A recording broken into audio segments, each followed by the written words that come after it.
Hello বন্ধুরা, কেমন আছেন সবাই? আশা করি সবাই অনেক ভালো আছেন। তো আজকে বিকেল বেলা বন্ধুর সাথে একটু অবসর সময় কাটাচ্ছি। বন্ধু সুজনকে নিয়ে একটু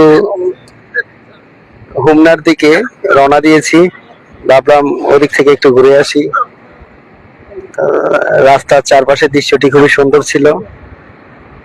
তা এখন সুজনের অনুভূতি কি গাড়ি চালাইয়া? সুন্দর রাস্তায় গাড়ি চালাইয়া সুজনের অনুভূতি সুজন এখন বলবে। অনুভূতি অনেক সুন্দর, যেটা আমি সব সময় উপভোগ করি। এগুলা অনেক সুন্দর সুন্দর জিনিসগুলা, যেটা রাস্তায় এমন হাইওয়ে রোডে যেমন বিভিন্ন জায়গায় আমি যাওয়া হয়, তা আমার অনুভূতি খুবই খুবই সুন্দর লাগে। আমার পরিবেশটা, থ্যাংক ইউ, ধন্যবাদ। ঠিক আছে বন্ধুরা, সবাইকে অনেক অনেক ধন্যবাদ। সবাই সুস্থ থাকবেন, ভালো থাকবেন, আমাদের জন্য দোয়া করবেন।